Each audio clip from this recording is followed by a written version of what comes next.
নমস্কার, Rishibani institute of Vedic অ্যাস্ট্রোলজির পক্ষ থেকে স্বাগত জানাই আজকের জ্যোতিষ আলোচনায়। আমি শান্তনু আপনাদের সঙ্গে। আলোচ্য বিষয় রাশিফল আগস্ট মাস 2025 সাল, বৃশ্চিক রাশি। কালপুরুষের অষ্টম এই রাশি মঙ্গলের দ্বারা প্রভাবিত। তার সঙ্গে সঙ্গে জল তত্ত্ব, স্থিরতার প্রকৃতি, একটা বৈপরীত্যের ভাব, এটা আমরা বৃশ্চিকের মধ্যে সব সময় দেখতে পাই। কখনো ইমোশনাল, কখনো বেশ অ্যাক্টিভ বৃশ্চিক রাশি বা লগ্নের মানুষরা। কর্মতৎপরতা এদের মধ্যে দেখতে পাওয়া যায়। রয়েছে প্রচুর ক্রিয়েটিভিটি, সামাজিকতা বোধ বৃশ্চিকের মধ্যে রয়েছে।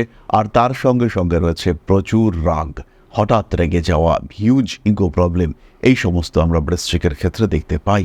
আবার এই বৃশ্চিকের মধ্যেই রয়েছে রোমান্টিকতার চরম প্রকাশ। তাই পদে পদে বৈপরীত্য, এটাই কিন্তু বৃশ্চিকের বৈশিষ্ট্য। বৃশ্চিক রাশির জাতক বা জাতিকাদের পঞ্চমে শনিদেব বক্রী হয়ে রয়েছেন। চতুর্থভাবে রাহুর অবস্থান, বাড়িতে কিছু হালকা অশান্তির সম্ভাবনা রয়েছে। তার সঙ্গে সঙ্গে কনসেন্ট্রেশন, এই ব্যাপারটা কিন্তু ডিস্টার্বড হবে।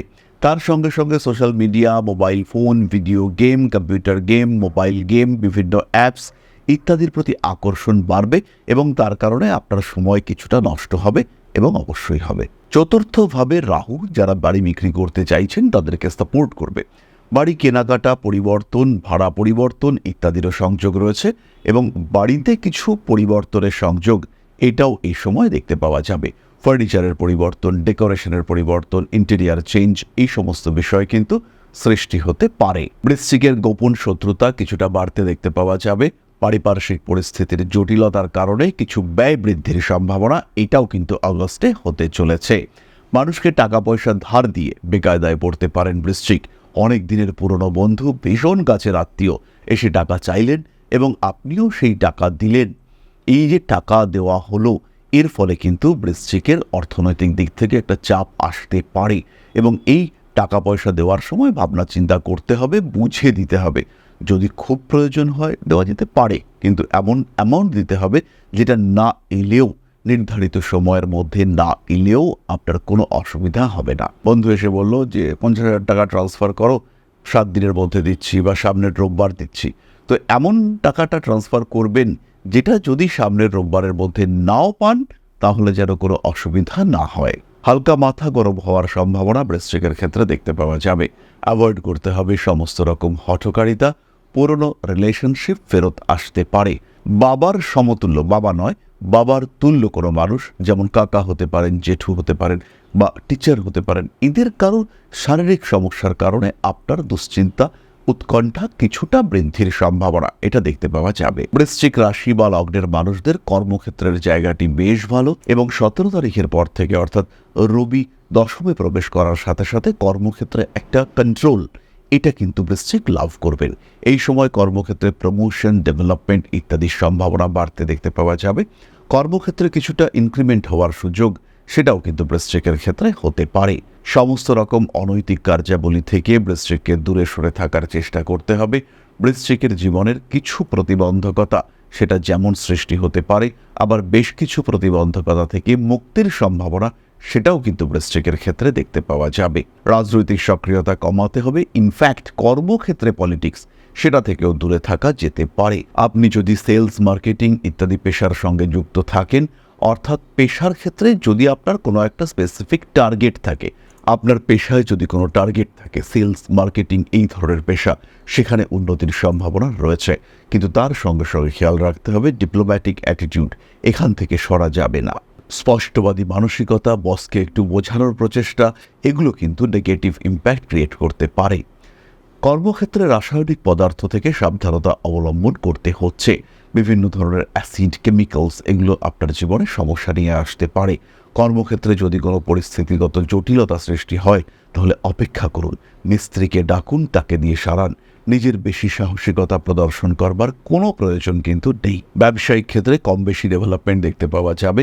বিশেষ করে বস্ত্র, স্বর্ণ, কাগজ, এডুকেশন ইত্যাদি সংক্রান্ত বিষয়ে যারা ব্যবসা করেন বা যারা ফুড ওরিয়েন্টেড ব্যবসা করেন, তাদের প্রত্যেকের ক্ষেত্রেই কিন্তু ডেভেলপমেন্ট দেখতে পাওয়া যাবে। ধাপে ধাপে উন্নতির সুযোগ তারা কিন্তু অবশ্যই প্রাপ্ত হবেন। এরপরে আমরা চলে আসব নাক্ষত্রিক আলোচনা প্রসঙ্গে। বৃশ্চিকের প্রথম নক্ষত্র বিশাখা। কিছু কাজকর্মের সুযোগ আসবে, শরীরটা কিন্তু একটু দুর্বল। বড় কোনো কাজে হাত দেওয়ার পরিকল্পনা করতে পারেন। বাড়িটা সবসময় পরিষ্কার পরিচ্ছন্ন রাখবার চেষ্টা করতে হবে। সন্তানের শরীর স্বাস্থ্য নিয়ে দুশ্চিন্তা বাড়তে চলেছে। তার সঙ্গে সঙ্গে এটাও খেয়াল রাখতে হবে, যারা গর্ভে সন্তান ধারণ করেছেন তাদের কিন্তু দুশ্চিন্তার মাত্রা অনেকটাই বেশি। কার্মিক জীবনের প্রতি আগ্রহ পোষণ করার চেষ্টা অবশ্যই করা উচিত। নাম, যশ, প্রভাব, প্রতিপত্তি ইত্যাদি বাড়তে চলেছে। বিয়ের কথাবার্তা ফাইনালাইজ হতে পারে। পরবর্তী নক্ষত্র অনুরাধা। বিবাহিত জীবনে অল্প বিস্তর সমস্যা আসলেও স্টেবিলিটি বজায় রাখার চেষ্টা দেখতে পাওয়া যাবে। উপহার প্রাপ্তির সংযোগ দেখতে পাওয়া যাবে অনুরাধার ক্ষেত্রে। কর্মক্ষেত্রে পুরনো কলিগদের সঙ্গে সম্পর্ক খারাপ হতে পারে। ফাটকা টাকা পয়সা উপার্জনের ক্ষেত্রে বাধা, বিপত্তি, সমস্যা ইত্যাদি সৃষ্টি হতে চলেছে। হঠাৎ করে এমন কোনো মানুষের সঙ্গে পরিচয় হতে পারে যার মাধ্যমে আপনার জীবনে উন্নতি আসতে চলেছে। কোনো পার্টনারশিপ, বিজনেসের সুযোগ, সম্ভাবনা ইত্যাদি সৃষ্টি হতে চলেছে। রাগ, জেদ, তেজ ইত্যাদির কারণে বাড়তে পারে সমস্যা। কোনো শত্রু আপনার বদনাম করবার চেষ্টা করছে, এই ঘটনা কিন্তু অবশ্যই ঘটতে পারে আপনার সাথে। পরবর্তী নক্ষত্র জ্যেষ্ঠা। কাজের সুযোগ আসতে দেখতে পাওয়া যাবে। শরীরটা আস্তে আস্তে ভালো হয়ে উঠছে। খাদ্যের উপর নিয়ন্ত্রণ রাখার চেষ্টা অবশ্যই করতে হবে। কিছু বিশেষ ক্রিয়ার শিকার হতে পারেন, তার কারণে 17 তারিখের পরে হঠাৎ শরীরটা খারাপ হয়ে গেল, একদম বিনা মেঘে বজ্রপাতের মতন কোনো একটা খবর এলো আপনার কাছে, এই ধরনের ঘটনা কিন্তু ঘটতে পারে। শরীরের বাম পার্শ্বে আঘাতপ্রাপ্তির সম্ভাবনা দেখতে পাওয়া যায়। রাগ, জেদ, তেজ ইত্যাদির উপরে নিয়ন্ত্রণ রাখার চেষ্টা অবশ্যই করতে হবে। পুরনো প্রেম ফিরে আসতে পারে। বিনোদন জগতে উন্নতির সম্ভাবনা রয়েছে। একটা অ্যাপ্রিসিয়েশন, একটা প্রশংসা এটা পাওয়ার সম্ভাবনা, এটা আমরা দেখতে পাবো জ্যেষ্ঠা নক্ষত্রের মানুষদের ক্ষেত্রে। কর্মসূত্রে ভ্রমণ, একটু দূরে যাওয়ার প্রচেষ্টা এগুলো দেখতে পাওয়া যাবে। সন্তান ভাগ্য মাঝারি, সন্তানের কিন্তু আঘাতপ্রাপ্তির সম্ভাবনা রয়েছে, তাই খেয়াল রাখতে হবে তার ওপরে। রেগে যাওয়া, মাথা গরম করে ফেলা ইত্যাদির কারণে সম্পর্কে অস্বস্তি আসতে পারে। জ্যেষ্ঠা নক্ষত্রের মানুষদের বিদেশ যাত্রার সম্ভাবনা রয়েছে। অর্থনৈতিকভাবেও বেশ কিছুটা সমস্যা মুক্ত হতে চলেছেন জ্যেষ্ঠা। তাহলে বৃশ্চিক রাশি এবং তার 3 নক্ষত্র সম্পর্কে সাধারণ ধারণা আমরা প্রাপ্ত হলাম। খেয়াল রাখতে হবে 3 তারিখ থেকে 11 তারিখ পর্যন্ত চাকরি প্রাপ্তির সম্ভাবনা বাড়বে। অন্যদিকে 26, 27, 28, 29 আঘাত প্রাপ্তির সম্ভাবনা কিন্তু অনেকটাই বেশি। ব্যবসায়িক লেনদেনের ক্ষেত্রে বড় কোনো ডিলের ক্ষেত্রে মাসের মাঝামাঝি সময়কে প্রায়োরিটি দিতে হবে। 12 তারিখ থেকে 21 তারিখ পর্যন্ত সময়, এটা কিন্তু তুলনামূলকভাবে বেটার। কাউকে প্রপোজ করতে চাইলেও এই সময়টাকেই গ্রহণ করা উচিত। কোনো নতুন কাজে যাওয়া, কোনো নতুন অ্যাপয়েন্টমেন্ট নেওয়া ইত্যাদি কাজের ক্ষেত্রেও এই সময়টাই আদর্শ এবং সঠিক। তবে কোনো বড় সিদ্ধান্ত নেওয়ার আগে অবশ্যই নিজের জন্মকুণ্ডলী যাঞ্চ করাতে হবে। তাহলে এবার আমরা চলে আসব প্রতিকার সংক্রান্ত আলোচনা প্রসঙ্গে। খেয়াল রাখতে হবে জীবনে সমস্যা আসতেই পারে, তার প্রতিবিধান অনেকটাই করা সম্ভব, কিন্তু তার জন্য দরকার পূর্ণাঙ্গ জ্যোতিষ বিচার। নিজের জন্মকুণ্ডলী সম্পর্কে আরেকটু জানতে, আরেকটু বিচার করতে সরাসরি আমাদের সঙ্গে সম্পর্ক স্থাপন করুন। জ্যোতিষ শিক্ষা হোক কিংবা জ্যোতিষ বিচার, ঋষিবাণী রয়েছে আপনার সাথে।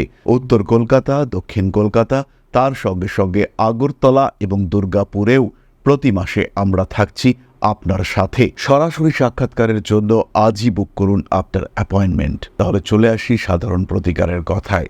বৃশ্চিক রাশি বা লগ্নের মানুষ, তারা ধারণ করুন সিট্রিন ব্রেসলেট। তার সঙ্গে সঙ্গে কেশর জলে স্নান আপনাদের জন্য অত্যন্ত শুভ। প্রত্যেক দিন একটা করে লবঙ্গ সেবন করতে পারেন।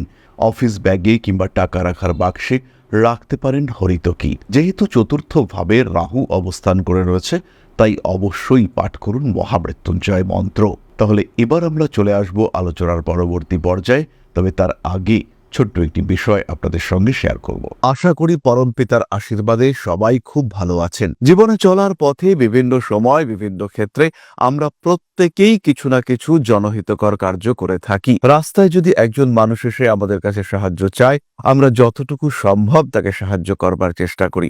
কখনো কিছু অর্থের বিনিময়ে, কখনো তাকে কিছু খাদ্য সামগ্রী কিনে দিয়ে, কখনো গাছের জল দিয়ে, কখনো পাড়ার রাস্তার কুকুরটিকে খেতে দিয়ে আমরা সমাজের উন্নতি করবার চেষ্টা করি। আমরা সমাজের প্রতি আমাদের সামাজিক দায়বদ্ধতা পালন করবার চেষ্টা করি। কারণ প্রত্যেকেই আমরা মানুষ, প্রত্যেকের মধ্যেই রয়েছে মনুষ্যত্ব, প্রত্যেকেই আমরা অপরকে সাহায্য করবার জন্য অল্প বিস্তর দায়বদ্ধ। এই ভাবনা নিয়েই অধ্যাত্ম, সেবা এবং প্রকৃতি পূজনের ব্রতী হয়েছি আমরা। আপনাদের সহযোগিতায় গঠন হয়েছে পরম ব্রহ্ম মিলন মঠ ও সেবাশ্রম। দীর্ঘদিন ধরেই, প্রায় বিগত 3 বছর ধরে বিভিন্ন সময়ে, বিভিন্ন অবস্থায়, বিভিন্ন পরিস্থিতিতে মানুষের পাশে গিয়ে আমরা দাঁড়িয়েছি। মানুষের পাশে যতটা সম্ভব সাহায্য করবার চেষ্টা আমরা করেছি আমাদের ক্ষুদ্র সামর্থ্যে। বারংবার আমরা পেয়েছি আপনাদের সাহচর্য, বারংবার আপনারা বাড়িয়ে দিয়েছেন আপনাদের সহযোগিতার হাত। তাই আরও একবার আপনাদের সামনে আজ আমি আবার এসেছি পরবর্তী কর্মসূচিকে বাস্তবায়িত করবার জন্য। বিগত দিনগুলিতে বিভিন্ন সময় আমরা বিভিন্ন ক্ষেত্রে ডোনেশন কর্মসূচি করেছি। আমরা শীতকালে কম্বল বিতরণ করেছি, মোজা, চটি বিতরণ করেছি, মশারি বিতরণ করেছি ডেঙ্গুর সময়, করোনার সময় খাদ্য সামগ্রী বিতরণ করেছি আমরা। তার সঙ্গে সঙ্গে ছোট ছোট শিশুদের পড়াশুনো এগিয়ে যাওয়ার জন্য সারা বছরের সমস্ত শিক্ষা উপকরণ আমরা বিতরণ করেছি। তাদের সঙ্গে আমরা সময় কাটিয়েছি। এদের শিক্ষার ক্ষেত্রে যাতে ডেভেলপমেন্ট হয়, তাই বেশ কিছু এলাকায় আমরা সম্পূর্ণ বিনামূল্য কোচিং সেন্টার পরিচালনা করছি। এবং বিশেষ বিষয়টি হলো যে প্রত্যেকটি ক্ষেত্রেই আপনারা কিন্তু প্রত্যক্ষ বা পরোক্ষভাবে আমাদের সঙ্গে আছেন।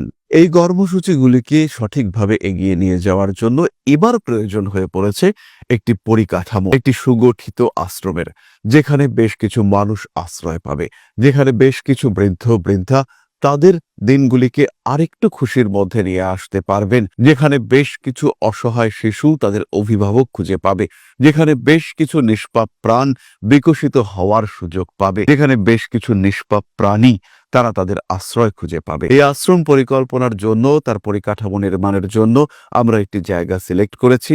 সেই জায়গাটি ক্রয় করবার জন্য প্রয়োজন বিপুল অর্থের, যেটি কেবলমাত্র আমাদের প্রচেষ্টায় সংগ্রহ করা অসম্ভব। তাই আপনাদের প্রত্যেকের কাছে ছোট্ট অনুরোধ, প্রত্যেকেই অল্প অল্প করে এগিয়ে আসুন। প্রত্যেকের বিন্দু বিন্দু অনুদানে একদিন সিন্ধু স্বরূপ গড়ে উঠবে পরম ব্রহ্ম মিলন মঠ ও সেবাশ্রম। আমাদের প্রত্যেকের স্বপ্ন সমাজের জন্য কিছু করে যাওয়ার, সমাজকে উন্নততর পর্যায়ে নিয়ে যাওয়ার এই যে প্রচেষ্টা, এই যে ইচ্ছে, এই যে উদ্যম, এই উৎসাহ বাস্তবায়িত হবে আপনাদের সহযোগিতার মাধ্যমে। তাই আপনাদের প্রত্যেকের কাছে স্বনির্বন্ধ অনুরোধ, যতটুকু সম্ভব, যতটুকু সামর্থ্য, হতেই পারে অতি ক্ষুদ্র সেই সামর্থ্য, কিন্তু এসে পাশে দাঁড়ান। ইতিমধ্যেই বহু মানুষ তাদের যথাসম্ভব সাহায্যের হাত আমাদের দিকে বাড়িয়েছেন। আমরা তাদের প্রতি কৃতজ্ঞ। আমাদের আন্তরিক ধন্যবাদ আমরা জানাই তাদের প্রতি। এবং আপনাদের কাছেও আমাদের অনুরোধ, আপনারাও একটু একটু করে এগিয়ে আসুন। সবাই যদি অল্প অল্প করে এগিয়ে আসি, তাহলেই কিন্তু বিরাট কোনো স্বপ্ন বাস্তবায়িত হতে পারবে। সকলেই যদি অল্প অল্প করে এগিয়ে আসি, তাহলেই কিন্তু বিরাট এই মহান কর্ম বাস্তবায়িত হতে পারবে।